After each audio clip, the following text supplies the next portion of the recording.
Bonjour, ici le professeur Jean Chou de l'hôpital Sainte-Justine à Montréal. Nous allons parler aujourd'hui des tests diagnostiques pour l'infection à COVID-19, donc le coronavirus 2019, dû à un agent infectieux viral qui est le SARS-CoV-2.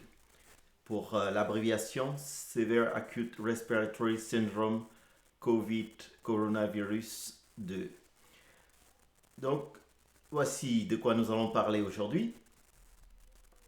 Tout d'abord, nous allons parler de PCR, Polymerase Chain Reaction, nous allons parler de scanner, nous allons parler de sérologie et pour terminer, on va parler de la validité des tests diagnostiques.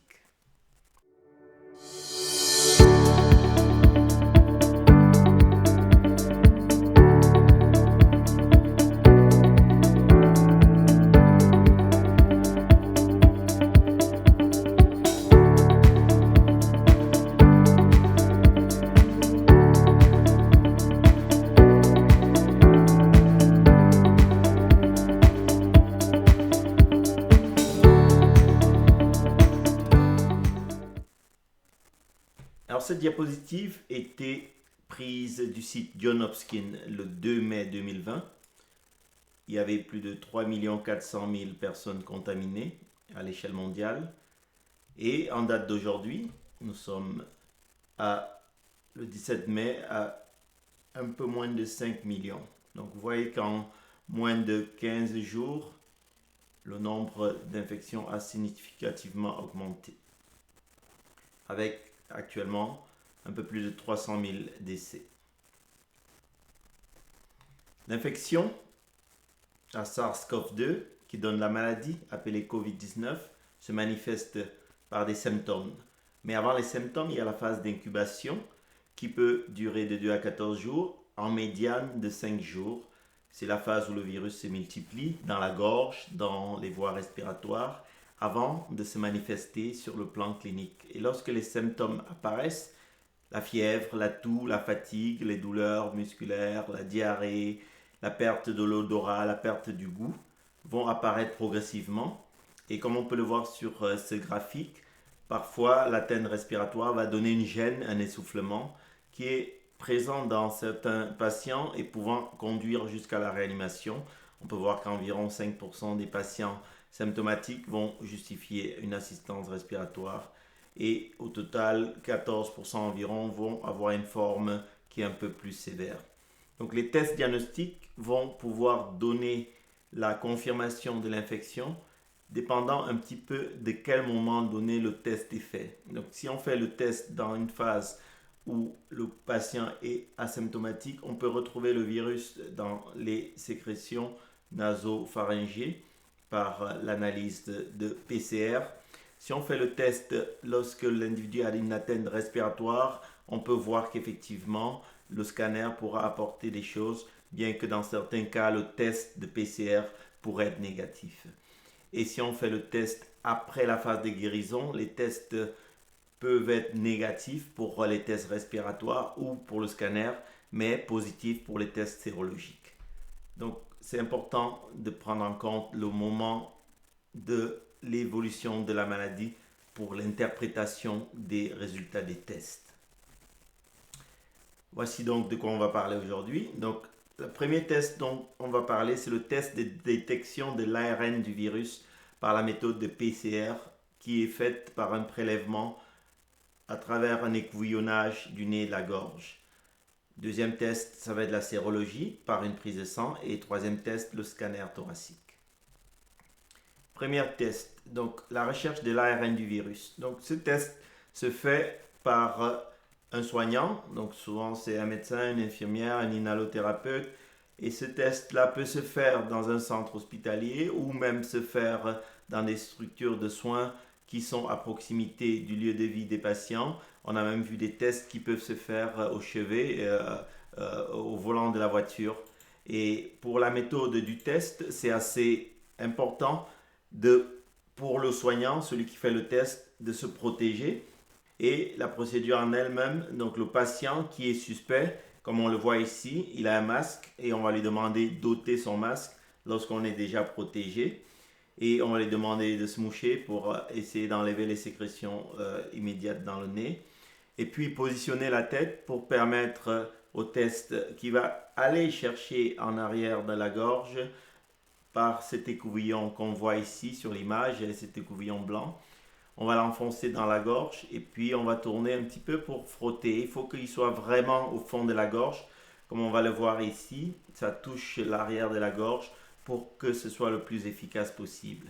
Donc si on le fait juste à proximité, ça peut être faux négatif. Ici on peut voir sur cette image que ça touche vraiment à l'arrière de la gorge. C'est un test qui n'est pas forcément très agréable, mais qui est utile pour le diagnostic. C'est le tout premier test qui a été mis sur pied pour la détection du virus. Donc lorsqu'on fait le test, on frotte, on tourne et puis ensuite on retire. Parfois on peut faire aussi dans la bouche pour aller chercher aussi en arrière-gorge. Après avoir fait ce prélèvement, on va ensuite le mettre dans un petit flacon qui est ensuite protégé pour être analysé au laboratoire. Alors, ça c'est le test qui est fait de façon assez répandue dans tous les pays qui ont des cas de Covid. C'est le premier test qui est utilisé. La technique d'analyse repose sur ce qu'on appelle la PCR, donc c'est une méthode d'analyse polymerase chain reaction qui permet de voir l'ARN du virus, de l'amplifier, de voir comment il est présent dans ses sécrétions. Cette technique-là peut prendre jusqu'à 24-48 heures selon les centres, mais il y a des méthodes qui peuvent le rendre en 1 à 2 heures.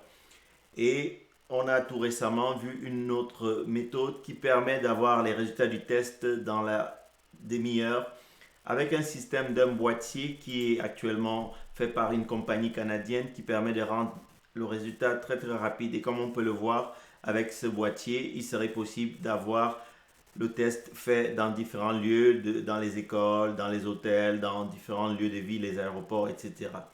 Donc cette compagnie a actuellement le produit qui est en cours d'évaluation, mais qui a déjà été approuvé par Santé Canada, bien qu'il y ait eu récemment un rappel de kit, mais ça reste une des pistes importantes et intéressantes pour le rendu des résultats rapides. Nous, en centre hospitalier, on a des situations où on peut avoir le test rendu dans les 2 heures, surtout dans un contexte important chez un patient, par exemple, qui doit aller au bloc opératoire, où on va avoir le résultat rapidement.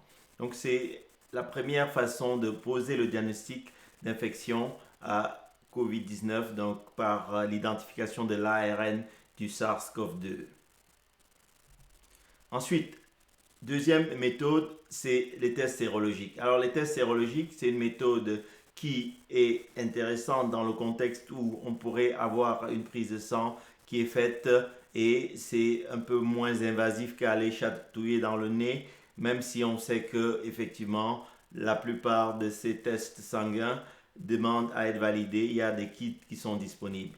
Mais avant de parler de la validation, on va parler un petit peu de comment le corps réagit dans une situation contre une infection, un agent infectieux, qu'il soit bactérien ou viral. On va parler un peu d'immunité. Le concept de l'immunité peut être de deux types. Il y a l'immunité acquise qui peut être active et qui peut être passif. L'immunité acquise, c'est celle qui survient après la naissance, donc on l'acquiert pendant les années d'existence. Et cette immunité active, à gauche ici, peut être naturelle, donc c'est le corps lui-même qui va produire des anticorps contre l'infection. Donc cette immunité naturelle, donc c'est la production des anticorps qui commence à apparaître quelques jours après le contact avec l'agent infectieux. Ensuite, il y a l'immunité qui peut être artificielle, qui est une immunité lorsqu'on va faire un vaccin. Donc on va donner au corps un pseudo-agent infectieux. L'agent qui est présent dans le vaccin va déclencher au sein du corps un processus pour lui donner le sentiment qu'il va lutter contre cet agent infectieux et donc fabriquer lui-même ses propres anticorps. Ça, c'est tout ce qui concerne l'immunité active. Ensuite, il y a l'immunité passive qui est cette fois-ci quelque chose qui peut apparaître de deux façons. L'immunité passive naturelle, on le voit par exemple lorsqu'on est allaité, donc à travers le lait maternel, il y a passage d'anticorps qui permet à ces nourrissons d'être un peu plus armé contre les infections dans les premières années de vie. Ensuite, il y a une forme d'immunité passive qui est celui qu'on observe avec l'administration de plasma qui contient des anticorps, donc des immunoglobulines, qui sont souvent pris de patients qui ont guéri d'un agent infectieux. Et on le voit pour ce qui est du COVID-19, on parle de plasma convalescent. Il y a une étude en cours au Canada pour voir comment ce plasma pourrait aider les personnes qui sont malades en utilisant donc le plasma des personnes guéries. Alors on parle donc dans ce contexte de réaction du corps contre l'agent infectieux de la production d'immunoglobulines. Les immunoglobulines sont des protéines qui sont produites en réponse à l'infection par un agent qui peut être viral ou bactérien. Et en particulier pour ce qui est de COVID-19, donc le SARS-CoV-2, la production d'immunoglobulines est souvent de deux types, le IgM et le IgG. Classiquement, le IgM, ce sont des immunoglobulines qui sont beaucoup plus précoces, qui apparaissent plus rapidement après un agent infectieux. Et le IgG apparaît un peu plus en décalage. Dans le cas du COVID-19, il y a des études qui commencent à être publiées. J'en ai sélectionné une qui a été faite dans une cohorte en Chine où les auteurs ont analysé pendant plusieurs jours les plasmas par des prélèvements sanguins de personnes qui avaient été diagnostiquées par la méthode de PCR, donc des vrais malades infectés par le COVID-19. Et ce qu'ils ont observé, c'est que sur cette diapo ici en bas à gauche, on peut voir qu'après l'infection, jusqu'au 5e jour, il n'y a pas du tout d'anticorps. À partir du 7e jour, apparaissent les anticorps qui vont monter. En bleu, ici, ce sont les IgM et en rouge, ce sont les IgG. Et on peut voir que ces anticorps vont augmenter au fil du temps, puis atteindre un plateau vers la 3e semaine. Et les deux évoluent quasiment en parallèle. Il n'y a pas le décalage qu'on observe souvent dans d'autres cadres infectieux. Et après avoir fait cette phase de stabilisation, il y aura une décroissance. Et la question actuelle qui se pose, c'est quelle est la durée de cette présence, notamment des IgG, qui théoriquement, pour protéger l'individu de façon durable, devrait persister pendant de nombreuses années. Mais comme on le sait, on n'a pas beaucoup de recul par rapport à cet agent infectieux, le SARS-CoV-2, et on espère que les IgG vont rester longtemps pour donner une immunité durable à l'individu. Donc d'autres études sont en cours pour essayer d'évaluer la présence de ces anticorps, mais ce qui est important, c'est aussi la méthode d'analyse, puisque lorsqu'on prélève le sang, il y a ensuite une méthode d'analyse qui est utilisée, et c'est cette méthode qui doit être validée contre une référence. Et on sait que dans certaines études, la sensibilité et la spécificité ne sont pas très élevées pour ces kits d'anticorps, et c'est important que chaque kit qui est mis sur pied soit validé avec un seuil. Donc on parle de cut-off. À partir d'une certaine valeur de taux d'anticorps, ça donnerait une bonne sensibilité, une bonne spécificité. On en parlera un peu plus loin. Troisième méthode diagnostique, c'est le scanner. Donc le scanner, c'est un outil radiologique qui permet d'évaluer des aspects internes du corps humain. Et c'est assez intéressant parce que le scanner, c'est comme si on prenait une grande loupe et qu'on mettait sur nous et on allait voir l'organe jusqu'à sa profondeur. Et le scanner, dans le cadre de cette infection, permet de voir les poumons et de voir l'atteinte qui est présente. Sur l'image-ci, on voit en particulier toutes ces zones blanchâtres. Le poumon, normalement, dans une situation de poumon sain, a un aspect noir qui est manifeste par la présence de l'air. Donc l'air est visualisé sous un format noir.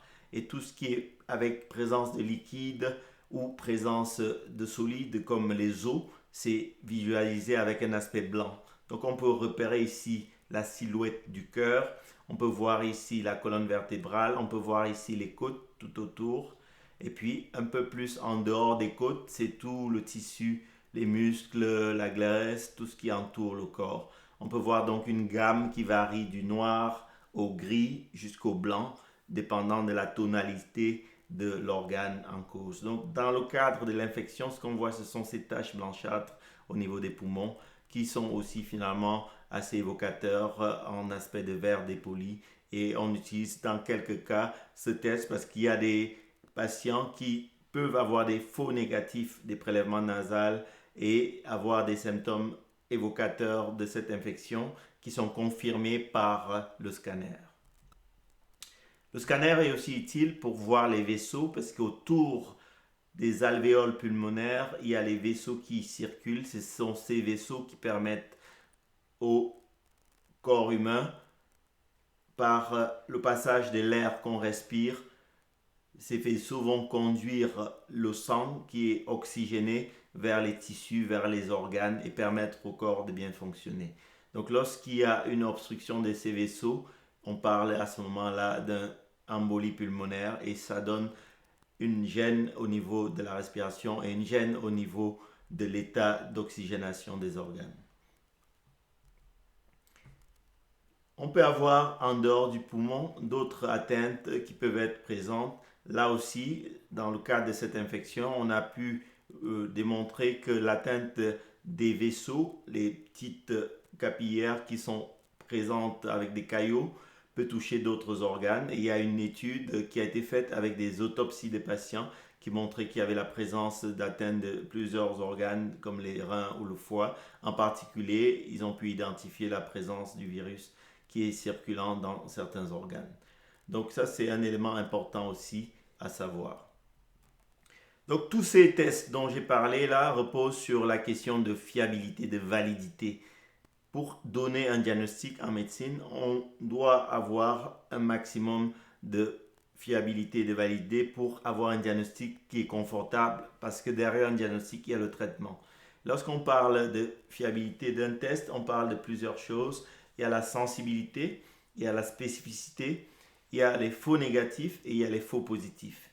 Ici, sur ce tableau, on peut voir que lorsque la maladie est présente et que le test est positif, on parle de vrai positif. Donc, ça, c'est un test qui permet de bien confirmer que la maladie est là et donc c'est assez adéquat. Si la maladie est présente et que le test est négatif, à ce moment-là, on va dire que le test a donné un faux négatif. Donc la maladie était là, mais le test n'a pas su le détecter. À droite, la maladie est absente et le test est positif. Ça correspond à quoi? Ça correspond au fait que le test a diagnostiqué par erreur une maladie qui n'était pas présente. Donc c'est un faux positif du test. Et on n'aime pas en général avoir ça puisque on pourrait traiter à tort des personnes qui ne sont pas en réalité malades. Et à droite, en bas, donc un test qui est négatif alors que la maladie est absente, c'est un vrai négatif et effectivement, on aime bien un test qui permet de discriminer, de reconnaître des gens qui ne sont pas malades en donnant l'absence de diagnostic pour eux. Donc ça, c'est un bon scénario. Donc, on voit qu'à partir de ce tableau, on va avoir 4 éléments qui sont importants. On va parler de la sensibilité, on va parler de la spécificité, on va parler de la valeur prédictive positive et de la valeur prédictive négative. Donc la sensibilité, c'est quoi? Comme son nom le dit, le test est assez sensible pour détecter la maladie. Donc c'est la probabilité d'être testé positif lorsqu'on est malade. Donc ça veut dire qu'on a la maladie, le test réussit à la détecter, donc il est assez sensible.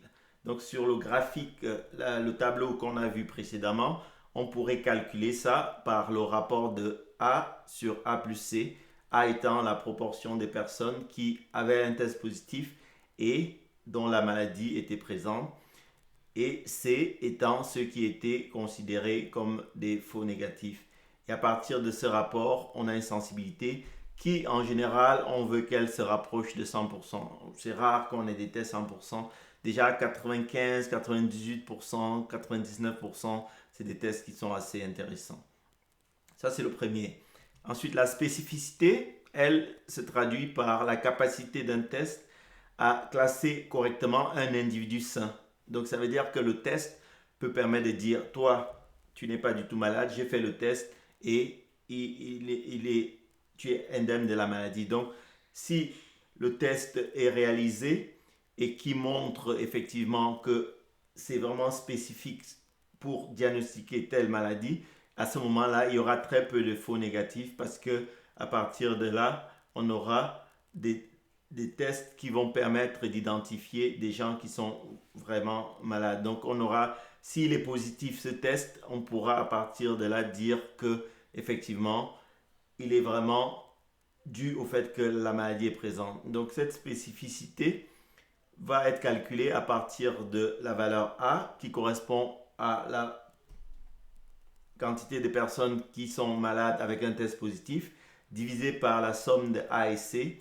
Donc cette somme-là donc, se traduit par tous ceux qui ont la maladie. Donc si on a un test très spécifique, on va aussi être intéressé par un test dont la spécificité se rapproche de 100%. Là encore, c'est rare d'avoir 100%, 95, 98, 99%.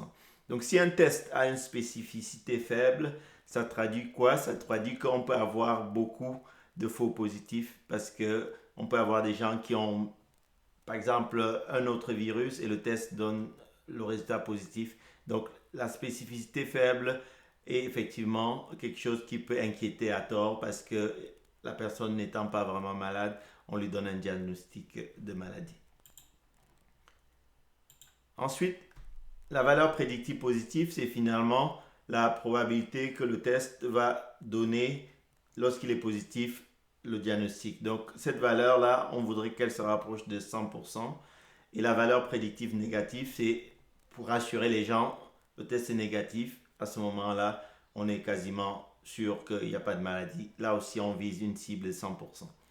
Donc, ces éléments sont importants. Chaque outil diagnostique va être mis dans ces algorithmes pour déterminer quelles sont leurs sensibilités et spécificités. Et ça dépend aussi finalement pour certains tests, notamment qui ont des valeurs numériques, ça dépend du seuil, du cut-off. Si on dit à partir de 10 sur une valeur qui peut aller jusqu'à 1000, plus que 10, on peut dire que c'est un cut-off. À partir de là, on va calculer la sensibilité, la spécificité. Si j'augmente mon cut-off à 20, donc si j'augmente mon seuil à 20, on peut voir que la sensibilité et la spécificité peuvent bouger. Donc c'est important, on va déterminer le seuil qui est le plus intéressant pour avoir à la fois une bonne sensibilité et une bonne spécificité. Et tout ça permet de calculer ce qu'on appelle la courbe ROC, donc l'air sous la courbe, qui traduit finalement la fiabilité du test globalement. Plus cette R sous la courbe est proche de 1, plus effectivement on a un test qui est intéressant. Un élément qui est à prendre en compte dans tout ça, c'est la prévalence de la maladie. C'est sûr qu'on a vu beaucoup de choses par rapport à la sensibilité, la spécificité, la valeur prédictive positive et négative. On peut voir que plus la prévalence est élevée, plus la valeur prédictive positive du test augmente aussi. Donc, lorsqu'on est dans un contexte de pandémie, la prévalence de la maladie bouge beaucoup. Au début, il n'y a pas beaucoup de cas. Et au fur et à mesure que l'épidémie avance, le nombre de cas évolue aussi.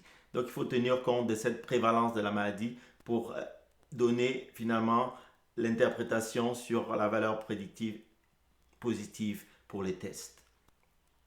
Donc, je terminerai ici en disant que actuellement, donc en date d'aujourd'hui, on a 3 outils diagnostiques qui sont possibles. Premier outil, c'est la recherche de l'ARN, donc le virus lui-même, donc le capital génétique.